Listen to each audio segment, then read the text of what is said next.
Jessie B Scrapbooking back with another process video, and this one is for the Challenge IQ. I'm using that picture, these papers, and yeah, let's see what we can do. Okay, so for the Challenge IQ, we need to have a paper pieced background. So that's what I'm going to do. I'm going to cut all these papers into 1-inch squares. And then we also need to add a circle, have 3 or more colors, use a border punch or fancy up an edge, add ribbon or twine, add something that sparkles, and add stars. So as you can see, I'm definitely using 3 colors or more. So I have the dark blue, the gray, pink. I end up using a white, a silver. So yeah, I have my 3 or more colors. And I'm going to have the paper pieced background too. So this hop happens once a month. It's on the 20th of every month. It is so much fun. You get the first 7 days of the month, you get your recipe, one each day. And then you can either do it one day at a time and just keep adding to it, or you can wait until day 7 when you have everything and then build your layout. I waited till day 7, and here is what I'm going to do. I'm going to take and add these squares at an angle, so they're more of a diamond shape, and just to the bottom half of this page. And but I decided that the blues were too close to a match, so I'm going to put them on white, and but leave the blue at the top half of the page. And this way I can draw right onto this page and to get my angles that I want for the squares to be at. Right there, I was just measuring my ruler. It's a tiny bit over 1 inch, so I thought that would be perfect. It'd give me white spacing all the way around my squares here. So I'm just going to use the width of the ruler for this grid that I'm making. Yeah, that's it. So there you go. Got the grid done. And now when I place these pieces on, right now I'm just making sure that that is the right width, and so I'm just going to place a couple down there to make sure I like the way it looks.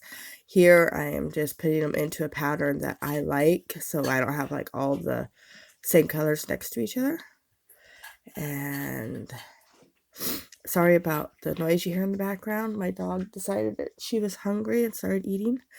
And I'm also sorry about my voice. I know it doesn't sound the best, but I decided to catch a head cold.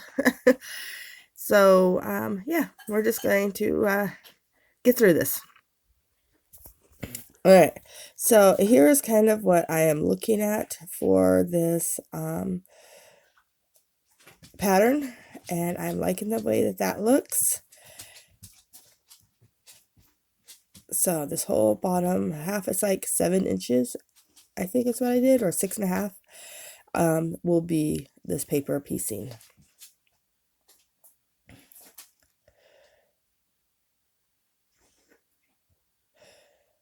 So this video goes up when I'm doing this voiceover. It actually will go up tomorrow, but yeah, we'll see. Hopefully it goes up on time, because everything's been running a little slow for me.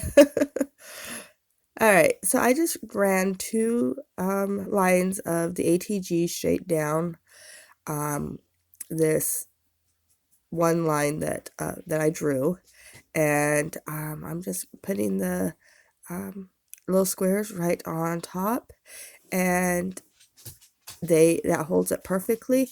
I will come back through at the very end and erase all of those little spots where the glue sticks through. and get rid of those.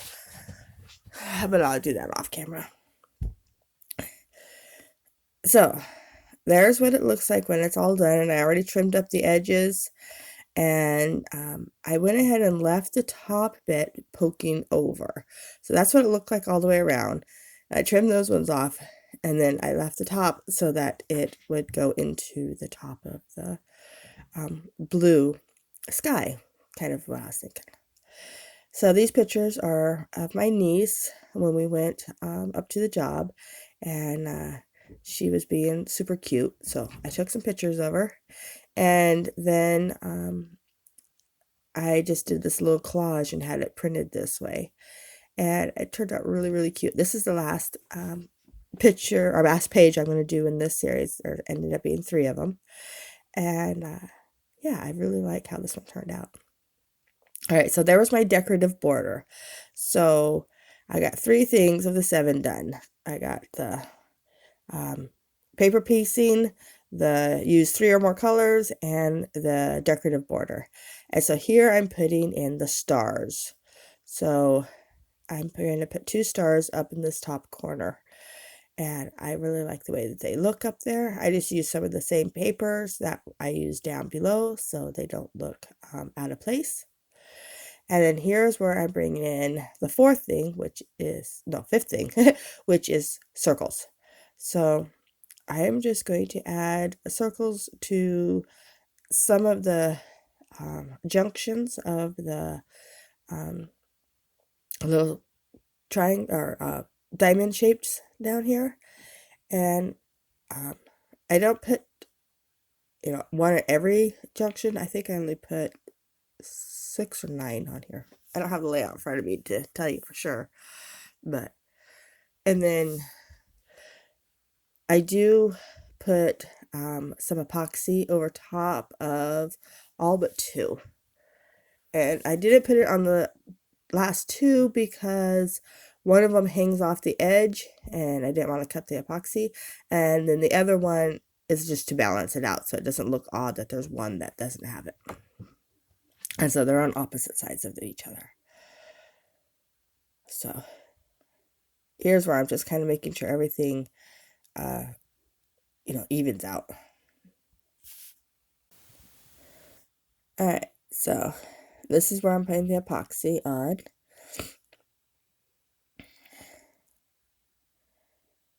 And those actually end up moving around when I am marking off my thing saying, yes, I put circles on here.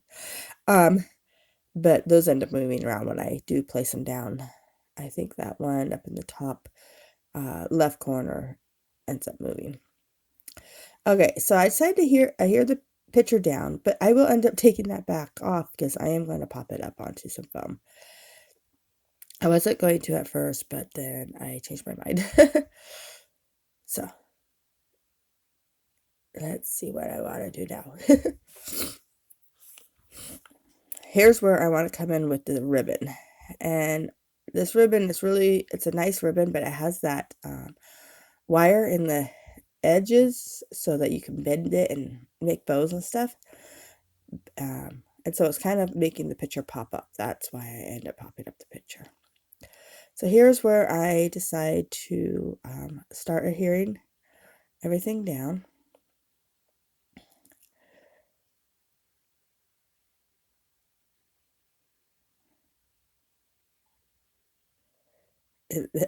I'm counting to make sure I put everything in the right spots.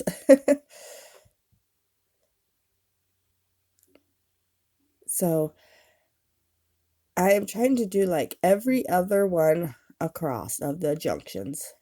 And then I skipped a line in the center and then did every other one opposite of the bottom on the next line. And then the same thing on top. And I put the 2, the one that's hanging over and the one that I'm putting down now will not have epoxy on them because this one hangs off and then the other one is just to balance it out.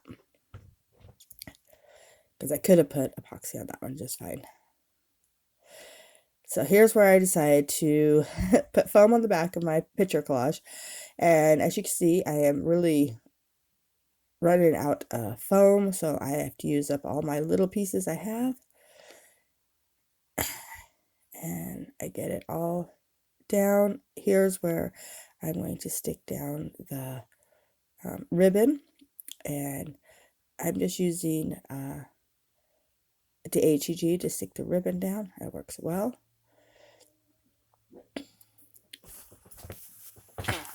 And there we go. Okay, so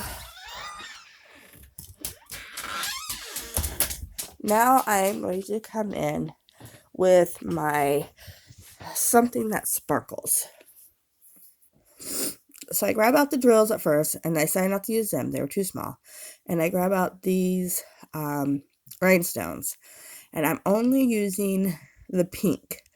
And so in between the flares that I put down, I am going to put down this pink rhinestone, and I think it looks really, really cute. I like how it looks, and I will put 3, I think, in the top corner by the stars, but I think I do that off camera, but you'll see it in the close-ups.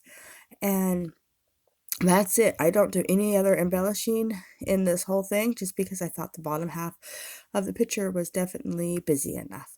So thank you for watching. Here are the close-ups. I hope that you enjoyed this. If you did, please give me a thumbs up. If you want to see more, please subscribe. And don't forget to go and check everybody else out that is playing along with this challenge this month. I'll see you tomorrow. Bye.